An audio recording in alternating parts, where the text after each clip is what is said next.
Bismillahirrahmanirrahim.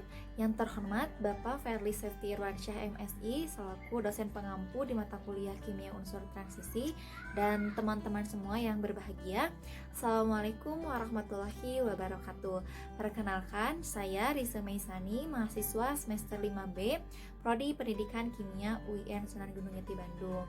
Di video kali ini saya akan menjelaskan hasil proyek ujian akhir semester di mata kuliah Unsur Transisi. Selamat menyaksikan. Baik, langsung saja ke soal nomor 1.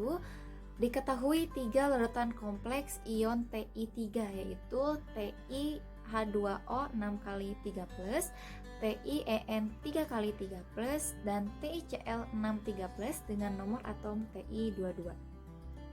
Baik, langsung saja kita ke nomor 1A. Yang ditanyakannya, gambarkanlah skema pembelahan orbital D ketiga kompleks tersebut dilengkapi dengan pengisian elektronnya berdasarkan teori medan kristal. Nah, untuk senyawa kompleks yang pertama itu ada Ti H2O 6 kali 3+ dengan ligannya H2O yang merupakan medan lemah dan spin tinggi. Nah, untuk menyelesaikan soal ini kita gunakan teori medan kristal atau crystal field theory, di mana teori medan kristal ini adalah sebuah model yang menjelaskan struktur elektronik dari senyawa ion logam transisi dalam kristal yang semuanya dikategorikan sebagai kompleks koordinasi. Sebagai asumsi, ligan ini diperlakukan sebagai titik yang bermuatan. Kemudian interaksi antara ion logam dan ligan dianggap sepenuhnya interaksi elektrostatik atau ionik. Kemudian tidak terjadi interaksi antara orbital-orbital dari ion logam dengan orbital dari ligan. Nah, kita ketahui bahwa Ti ini adalah sebagai atom pusat dan H2O sebagai ligan. Nah, langsung saja kita identifikasi dari senyawa kompleks Ti H2O 6 kali 3+, di mana Ti ini dia memiliki nomor atom 22 dan konfigurasi elektronnya yaitu Ar 3d2 4s2. Nah, karena H2 ini atom yang netral, tidak memiliki biloks ya, 0 biloksnya, sehingga kita ambil biloks dari Ti sendiri yaitu 3+, sehingga konfigurasi elektronnya menjadi Ar 3d1 4s0 ya, akhirnya di 3d1. Nah, untuk konfigurasi elektron kompleks oktahedral dari Ti itu D1, di mana konfigurasi elektronnya konfigurasi elektron oktahedralnya itu Tg T2G1 Eg0. Nah, karena D gitu ya, maka Ti ini memiliki bentuk orbital D dan medan kristalnya oktahedral. Nah, D sendiri seperti kita ketahui, D itu memiliki 5 kamar ya. Kalau kita mengingat S itu memiliki 1 kamar, P memiliki 3 kamar, dan D ini memiliki 5 kamar orbital. Nah, di mana gambar yang paling bawah itu merupakan tingkat energi 5 orbital D pada ion logam Ti bebas. Seperti itu. Nah, di teori medan kristal ini, atraksi antara atom logam pusat atau ion dan ligan diasumsikan elektrostatik ya tadi. Kemudian ligan ini dapat mendistorsi orbital D dari atom pusat sehingga terjadi splitting atau tingkat energi pada orbital-orbital tersebut. Nah, proses ini perubahannya dianggap terjadi 2 proses, di mana proses yang pertama itu naiknya energi semua orbital. Kemudian yang kedua terjadi pemisahan atau splitting. Nah, di medan kristal oktahedral ini lama ion logam terisolasi menjadi tetap 5 kamar dengan ada dx2y kuadrat, dz kuadrat, dxy, dxz, dan dyz. Itu proses yang pertama, itu naiknya energi semua orbital dan terjadi ion logam yang terisolasi. Kemudian tahap yang kedua yaitu ada splitting atau pemisahan. Nah, karena tadi rumus konfigurasi elektron D1 T2G1 Eg0, maka cuma memiliki 1 elektron. Nah, 1 elektron ini dia ada di Tg T2G1, sehingga satu elektron itu dia menempati energi yang paling rendah, yaitu di T2G1, yaitu ada di kamar DXY. Nah, setelah itu karena ini tuh menempati energi yang paling rendah ya, jadi di T2G1, kalau yang di EG 0 sesuai dengan rumus konfigurasi elektronnya. Kemudian karena H2O ini termasuk medan lemah, jadi interval gitu atau panjang deltanya itu lebih kecil jika dibandingkan dengan jarak antara medan kuat, seperti itu. Jadi jika dibandingkan nilai interval antara dari pemisahan splitting itu lebih pendek daripada yang medan kuat. Untuk yang selanjutnya masih di nomor 1A, menggambarkan skema pembelahan orbital D. Untuk senyawa kompleks yang kedua yaitu ada Ti En 3 kali 3+ dengan ligan En atau etilen diamin yang merupakan medan kuat dan spin rendah. Kebalikan dari ligan H2O tadi ya. Nah, kita identifikasi dulu dari senyawa kompleksnya, di mana Ti sebagai atom pusat dan En sebagai ligan. Nah, Ti ini tadi ya sama memiliki nomor atom 22 dengan konfigurasi elektron Ar 3D2 4s2, dan En ini ligan yang netral. Kita ambil bilox dari Ti yaitu Ti3+, sehingga konfigurasi elektronnya menjadi Ar 3D1 4s0 ya, tetap di akhiran 3D1, sehingga untuk konfigurasi elektron senyawa kompleksnya itu D1 sama dengan T2G1 EG0. Nah, di gambar yang pertama, karena D itu memiliki 5 kamar elektron, nah itu menunjukkan adanya tingkat energi 5 orbital D pada ion logam Ti bebas dengan 1 elektron ya, karena D1. Setelah itu mengalami 2 proses. Yang pertama itu naiknya energi semua orbital, dan yang kedua itu splitting. Nah, untuk yang pertama, naiknya energi semua orbital itu kamar-kamarnya menjadi dx kuadrat y kuadrat, dz kuadrat, dxy, dxz, dan dyz dengan 1 orbital ya di kamar dx kuadrat y kuadrat. Setelah di tahap ini tuh terjadi ion logam yang terisolasi ya, terjadi isolasi ion logam. Kemudian proses yang kedua yaitu ada tahap pemisahan atau splitting, menjadi ada energi rendah dan tinggi gitu ya. Nah, karena 1 elektron ini dia medan kuat gitu ya, menempati energi yang paling rendah dulu yaitu di T2G, sehingga elektronnya berpindah ke kamar DXY. Nah, jika kita tadi membandingkan dengan gambar yang sebelumnya, jarak dari jarak deltanya itu lebih besar daripada yang tadi H2O. Hal ini karena dipengaruhi oleh ligannya yang termasuk medan kuat dan lemah. Yang medan lemah itu delta D-nya,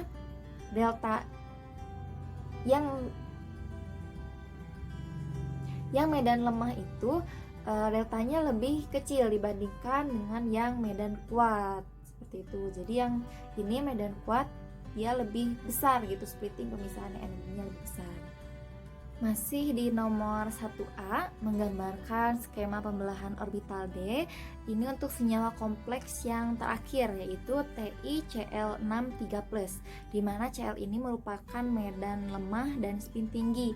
Nah, ini sama kasusnya seperti senyawa kompleks yang pertama yang dengan ligan H2O.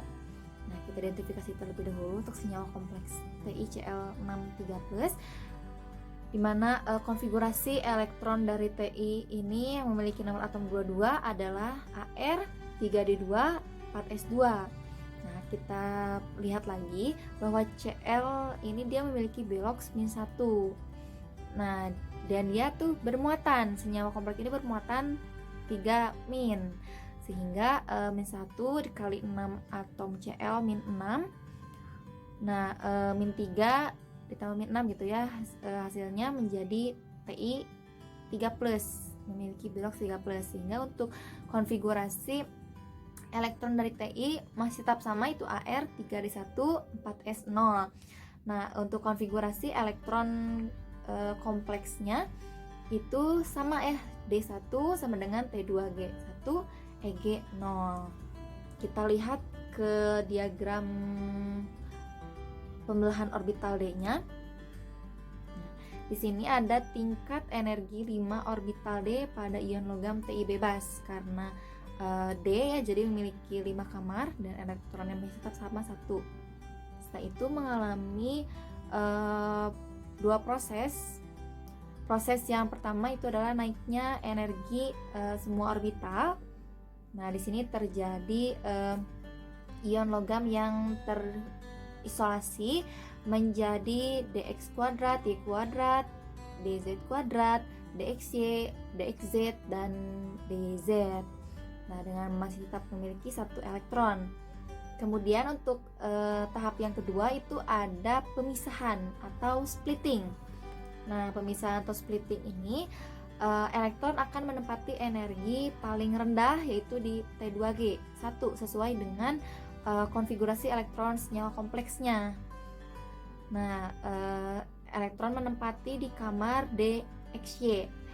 Nah, jika kita lihat interval atau jarak deltanya ini sama dengan ligan yang H2O karena sama-sama medan lemah.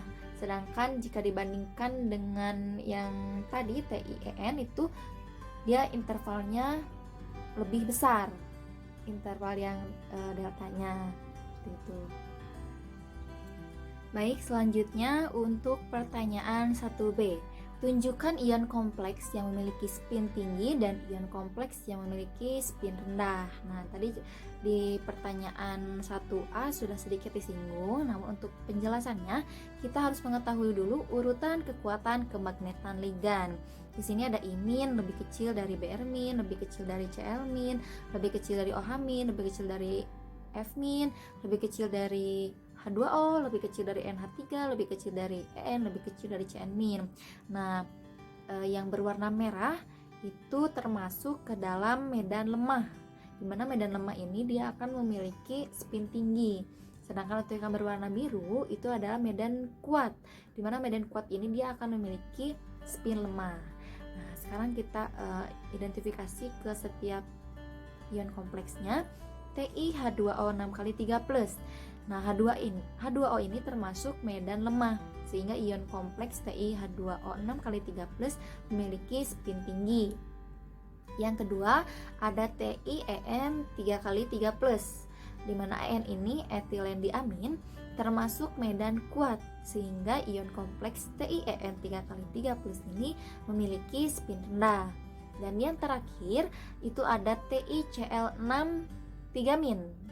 Nah, Cl ini di deret kekuatan kemagnetan ligan termasuk ke medan lemah, sehingga ion kompleks TiCl6x3- ini memiliki spin tinggi. Baik, selanjutnya untuk pertanyaan 1C. Hitung energi penstabilan medan kristal atau CFSE kedua kompleks tersebut dalam variabel delta 0 atau deki.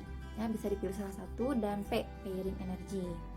Kita ketahui dulu untuk rumus CFSE itu sama dengan 0,4X dikurangi 0,6Y IO, di mana X sama dengan jumlah elektron di orbital T2G dan Y itu sama dengan jumlah elektron di orbital Eg. Dari mana sih 0,4 dan 0,6? 0,4 itu adalah energi elektron di T2G dan 0,6 itu energi elektron di orbital Eg, seperti itu. Langsung saja kita identifikasikan ke senyawa kompleks yang pertama, yaitu ada Ti H2O 6x3+. Tadi kan sudah dibahas ya, konfigurasi elektron senyawa kompleksnya itu 3d1 D1 sama dengan T2G1 Eg0. Kita masukkan ke rumusnya, ke rumus CFSE. 0,4x. X di sini energi orbital pada T2G, memiliki 1 elektron, sehingga 0,4 kali 1 dikurangi 0,6Y. Y di sini elektron pada orbital EG 0. Jadi 0,6 dikali 0. Hasilnya 0,4 delta 0. Nah, di dalam kompleks D1 ini elektron tuh menempati T2G yang berada pada tingkat energi min 0,4 delta 0 yang sama dengan min 4 deki yang relatif terhadap titik berat atau barycenter orbital D. Jadi nilai 0,4 delta 0 sama dengan min 4 deki.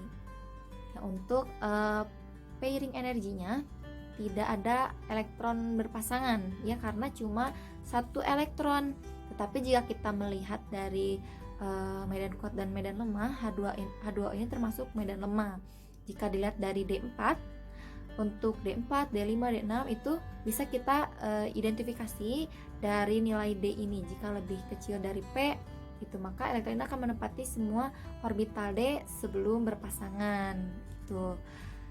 Selanjutnya senyawa kompleks yang kedua yaitu ada TiEN33+, sama ya, memiliki konfigurasi elektron 3D1 dan konfigurasi elektron senyawa kompleksnya D1, di mana D1 itu adalah T2G1 EG0.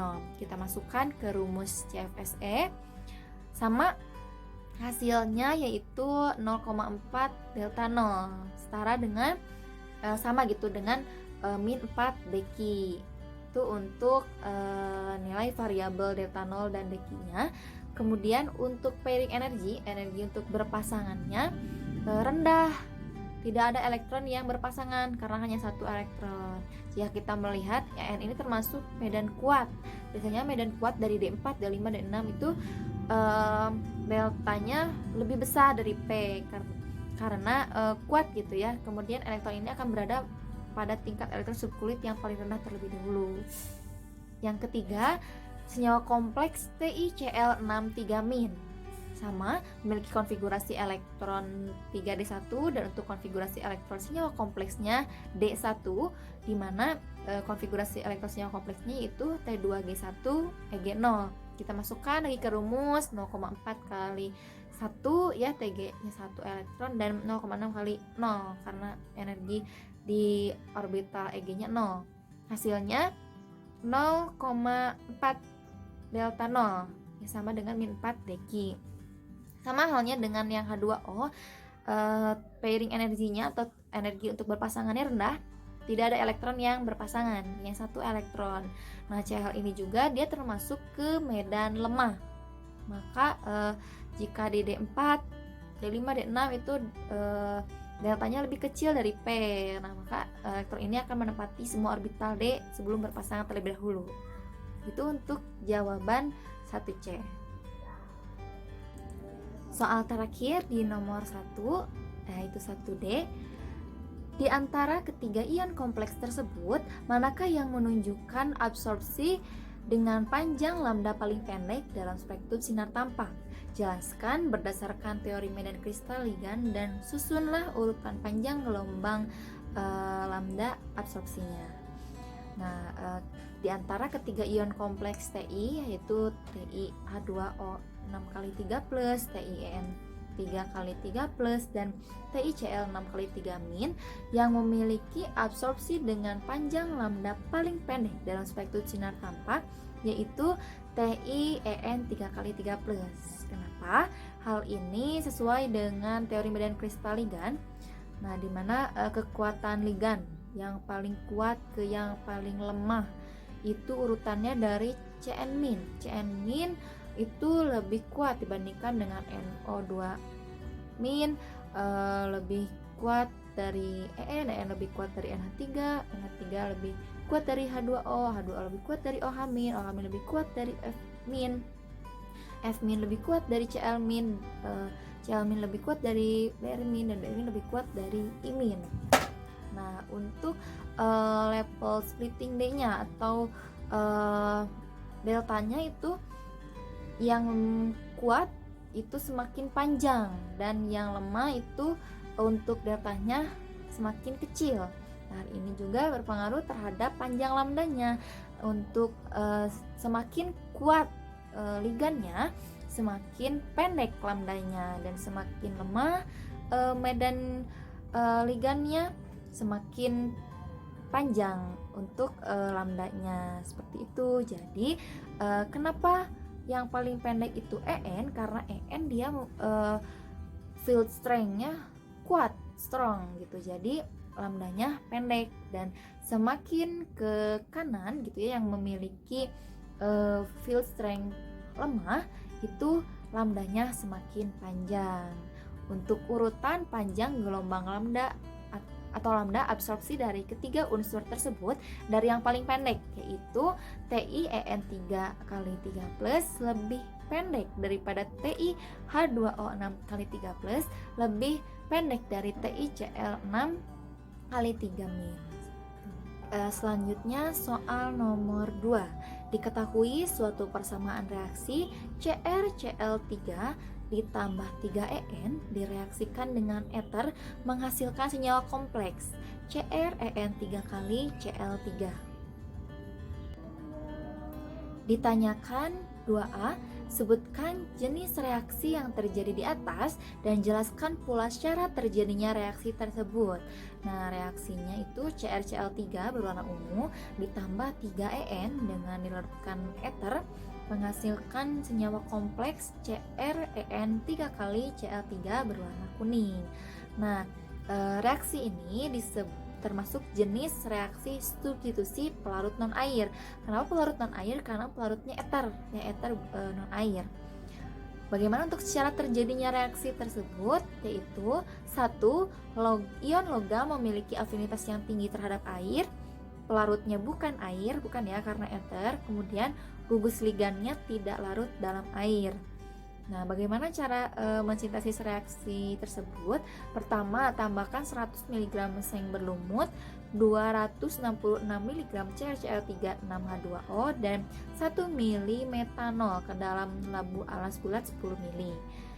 Kemudian tambahkan 1 ml etilen diamin. Letakkan kondensor reflux di atas labu sambil diaduk selama 1 jam. Kemudian dinginkan larutan hingga suhu kamar. Kumpulkan kristal kuning yang sudah terbentuk dengan penyaringan hisap menggunakan corong Hirsch. Kemudian hilangkan seng yang tidak bereaksi dengan pinset. Cuci kristal yang sudah disaring dengan 0,5 ml bagian etilen diamin 10% dalam metanol sampai pencucian tidak berwarna. Kemudian bilas dengan eter sebanyak 0,5 ml. Amati kristal sampai mengering. Selanjutnya untuk soal 2B, jelaskan dengan singkat metode sintesis dan karakterisasi senyawa koordinasi yang telah Anda ketahui. Nah, sebelum kita mengetahuinya, kita cari tahu dulu apa itu sintesis, apa itu karakterisasi. Nah, untuk sintesis sendiri merupakan uji nyata kemampuan dalam menggunakan dan mengendalikan reaksi kimia. Dengan tujuan sintesis dilakukan dengan tujuan untuk menemukan senyawa atau zat baru yang belum diketahui sebelumnya, tapi diramalkan akan mempunyai sifat berguna baik untuk menguji teori ataupun penciptaan produk kimia baru. Seperti itu. Sintesis juga bisa diartikan sebagai reaksi kimia yang bertujuan untuk memperoleh satu produk kimia ataupun produk lain dengan memenuhi prosedur atau syarat tertentu yang terjadi berdasarkan peristiwa fisik dan kimia dengan melibatkan suatu reaksi atau lebih. Dan tidak jarang pada proses sintesis ini akan didapatkan reaksi samping yang menyebabkan turunannya perolehan produk yang diinginkan. Kemudian apa itu karakterisasi? Nah, definisi karakterisasi senyawa koordinasi itu, karakter itu kan sama dengan sifat ya, yang bersifat khas dari senyawa koordinasi akibat dari perbedaan komposisi kimia. Senyawa koordinasi ini terbentuk karena adanya ligan yang berperan sebagai donor pasangan elektron basa Lewis dan ion pusat atau logam yang berperan sebagai akseptor pasangan elektron asam Lewis. Untuk karakteristiknya, misalkan ion logam pusat dalam ion kompleks umumnya terdiri dari logam transisi, terus ion kompleksnya stabil. Ion kompleks memiliki sifat yang berbeda dengan ion pembentuknya. Ion kompleks dapat mempertahankan identitasnya di dalam larutan sekalipun mengalami sedikit terdisosiasi. Kemudian muatan ion kompleks merupakan penjumlahan dari muatan ion penyusunnya. Ion kompleks kelat memiliki kestabilan lebih tinggi daripada kompleks yang sama bukan kelat. Nah, ini untuk karakteristik senyawa koordinasi secara keseluruhan. Kemudian bagaimana sih metode sintesisnya yang diketahui itu ada mekanisme reaksi senyawa kompleks terbagi menjadi dua. Ada mekanisme reaksi substitusi dan mekanisme reaksi redoks. Di mana mekanisme reaksi substitusi itu adalah urutan langkah-langkah dasar bagaimana reaksi berlangsung dan diklasifikasikan sebagai asosiatif, disosiatif, dan interchange. Nah, kemudian mekanisme asosiatif. Apa sih mekanisme asosiatif itu? Bagaimana?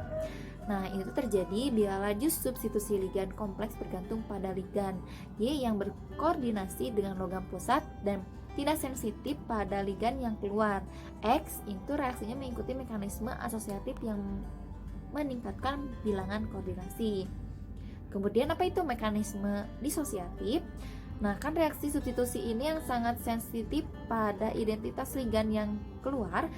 X ini dan praktis tidak sensitif gitu pada identitas ligan yang masuk, mengikuti mekanisme disosiatif yang penurunan bilangan koordinasi di spesies senyawa antaranya. Mekanisme ini sering dijumpai dalam kompleks heksakoordinat dan senyawa diantaranya adalah kompleks pentakoordinat yang terbentuk dengan eliminasi X, seperti itu. Kemudian ada juga pertukaran air dan pertukaran kompleks dari ion aqua. Nah, kan tadi terbagi menjadi dua ya, substitusi dan reaksi redoks. Nah, reaksi redoks ini juga terbagi lagi menjadi dua. Ada mekanisme bola luar dan ada mekanisme bola dalam. Di mana mekanisme bola luar juga ini memungkinkan adanya dua mekanisme perpindahan ligan dan mekanisme jembatan ligan. Kemudian ada mekanisme bola dalam. Mekanisme bola dalam juga terbagi menjadi reaksi kompleks antara dua reaksi kompleks yang inert. Terjadi perpindahan elektron, ada juga yang tidak disertai dengan perpindahan ligan. Nah, mungkin itu saja mengenai sintesis dan karakterisasi yang saya ketahui. Berikut ada contoh sintesis dan karakterisasi lanjutan dari berbagai senyawa kompleks. Nah, setelah tadi berbicara mengenai sintesis dan karakterisasi senyawa kompleks secara keseluruhan, di sini saya sajikan juga beberapa senyawa kompleks. Yang pertama itu ada hexaminikel 2 klorida yang telah kita laksanakan di praktikum kimia unsur transisi. Bagaimana sintesisnya? Pertama, pembuatan larutan amonium klorida, pembuatan larutan nikel 2 klorida, kemudian pencampuran larutan amonium klorida dengan larutan nikel 2 klorida. Dilanjut dengan penambahan larutan amonium, kemudian dinginkan di penanggas air es selama 1 jam. Kristalisasi, tambahkan amonium agar kristal tidak menempel di gelas kimia. Cuci dengan etanol, panaskan dengan suhu kurang dari 50 derajat Celcius, kemudian timbang, amati dan hitung persen rendemennya. Untuk karakterisasi dari hexaminikel 2 klorida, yaitu bentuk padatan kristal berwarna ungu, bentuk kristal monoklin dan bentuk geometrinya oktahedral. Kemudian Ni sebagai atom pusat, NH3 sebagai ligan, dan Cl sebagai senyawa ion. Kemudian untuk kobalt asetil asetananto, bagaimana cara mensintesisnya? Campurkan kobalt klorida dan NaC2H3O2 solid, kemudian tambahkan asetil aseton, tambahkan NaC2H3O2 aquos, kemudian panaskan pada suhu 150 derajat Celcius selama 1,5 jam, kristalisasi dan rekristalisasi dengan petroleum ether. Nah, kemudian akan didapat kobalt asetil asetananto. Bagaimana karakterisasinya? warnanya merah, massa molarnya 192 gram per mili, titik lelehnya 160 sampai 160 derajat Celcius, bersifat paramagnetik, sifatnya netral, dan gugus fungsinya itu OH. Ya, contoh lain yaitu ada Zn2 katekin. Bagaimana cara mensintesisnya? Pertama, melarutkan katekin dan ZnCl2 pada etanol, kemudian mencampurkan kedua larutan tersebut dan rekristalisasi dengan etanol dan aqueous. Kemudian bagaimana karakterisasi dari Zn2 katekin? Bagaimana karakterisasi Zn2 katekin? Pengomplekansannya ligan katekin dengan ion logam Zn2+ dapat meningkatkan persen inhibisi terhadap aktivitas enzim lipase dari Candida rugosa. Kemudian senyawa kompleks Zn2 katekin 50 mg per mili menyebabkan penghematan aktivitas enzim lipase sebesar 53,621% dengan tipe inhibisi campuran mixed inhibition. Senyawa kompleks terakhir sebagai contoh itu ada Fe pen 3 kali, Cf3 SO3 3 kali H2O. Bagaimana cara mensintesisnya? Sintesis ini bisa dilakukan dengan mereaksikan FeCl3 6H2O dengan 1,10 fenantrolin yang telah dilarutkan dengan etanol, kemudian menambahkan larutan KCF3SO3 berlebih, mencampurkan larutan tersebut dan diuapkan, kemudian didiamkan selama 24 jam dengan ditutup aluminium foil. Dan yang terakhir, campuran tersebut disaring lalu didinginkan. Bagaimana karakterisasi dari senyawa kompleks tersebut? Pertama, senyawa kompleks Fe pen 3 kali CF3SO3 3 kali H2O memiliki nilai paramagnetik sebesar 2,1 sampai 2,3 bm. Senyawa kompleks ini bersifat low spin, spinnya rendah, berstruktur geometri oktahedral, dan struktur kristal senyawa kompleksnya itu adalah monoklit. Mungkin itu saja contoh sintesis dan karakterisasi dari senyawa kompleks yang telah saya ketahui. Selanjutnya soal nomor 3. Soal nomor 3. Diketahui gambar senyawa kompleks berikut ini. Wah, senyawa apa ini? Nah, ternyata senyawa tersebut adalah asam etilena diamin tetraasetat. Senyawa ini banyak sekali pengaplikasian dalam kehidupan. Salah satunya itu bermanfaat di bidang kesehatan. Misalkan senyawa ini tuh berfungsi sebagai obat karena mengandung sodium kalsium edetat yang merupakan turunan dari eta, digunakan untuk mengikat ion logam dalam praktik terapi helasi seperti untuk mengobati yang keracunan timbal. Kemudian digunakan juga untuk menghilangkan kelebihan zat besi dari tubuh. Kemudian dokter gigi dan ahli endodontik menggunakan larutan ETA untuk menghilangkan kotoran anorganik atau lapisan noda yang melumasi saluran akar dalam endodontik.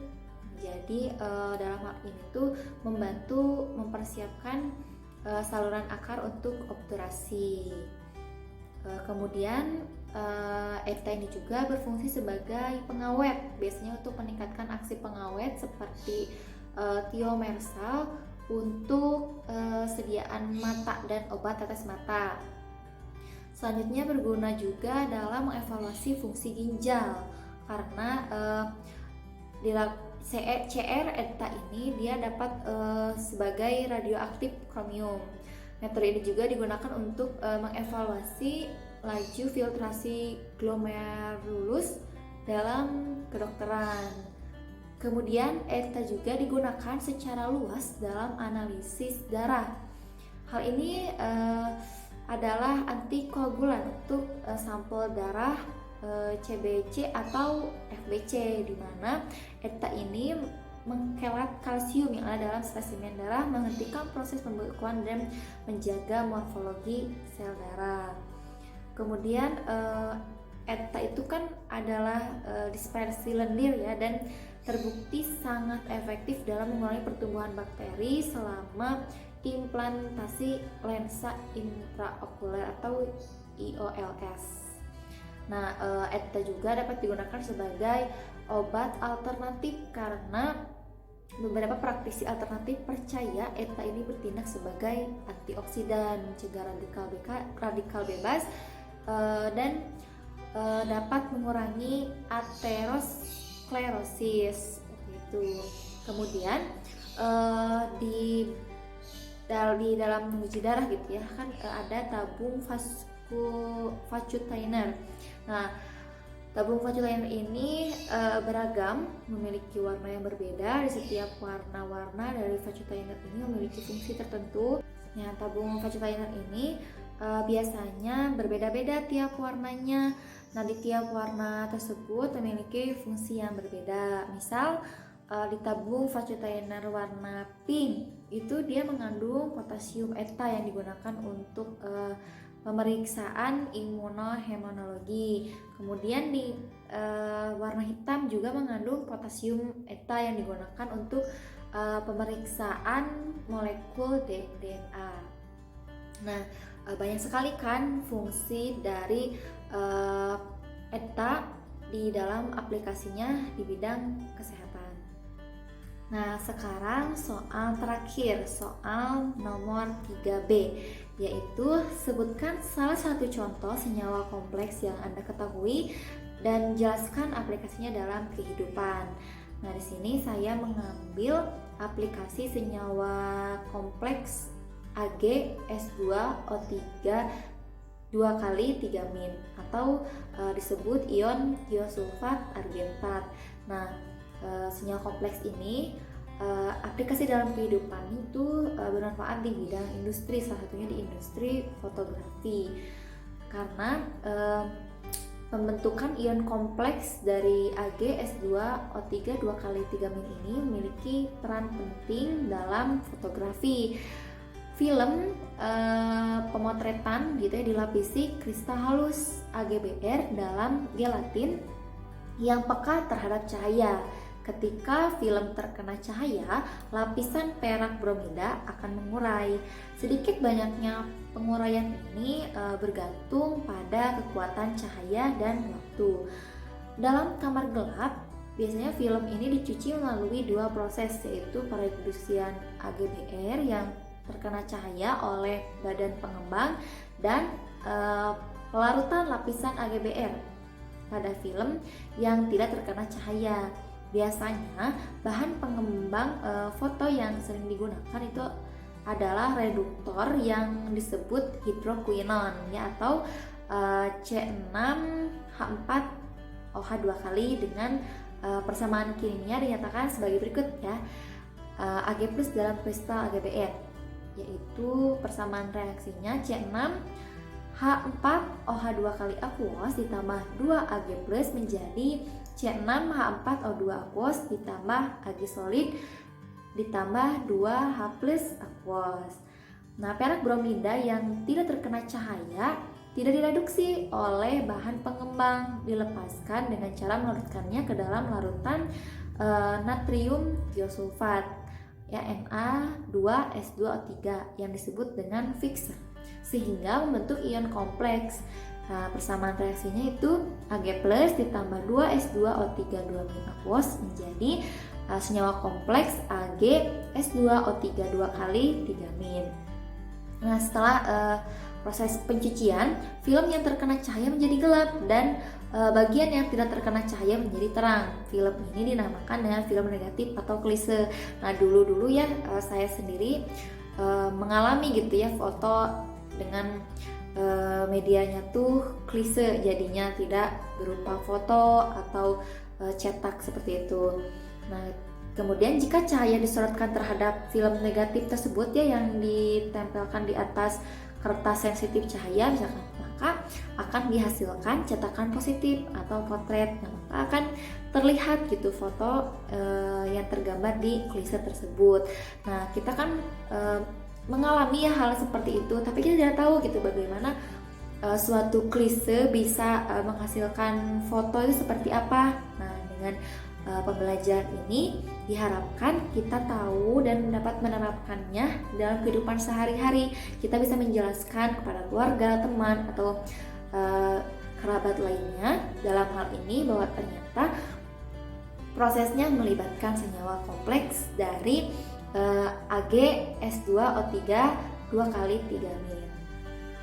Alhamdulillahirrahmanirrahim, pemaparan soal proyek UAS KUT telah disampaikan semuanya. Terima kasih banyak untuk teman-teman semua dan juga Bapak yang sudah menyimak video saya dari awal sampai akhir. Mudah-mudahan bisa tersampaikan dengan jelas dan hasil jawabannya memuaskan. Amin. Karena ini sebagai salah satu persyaratan untuk UAS di mata kuliah KUT ini. Sekali lagi saya ucapkan terima kasih banyak dan mohon maaf apabila ada kesalahan. Wabillahi taufiq wal hidayah. Wassalamualaikum warahmatullahi wabarakatuh.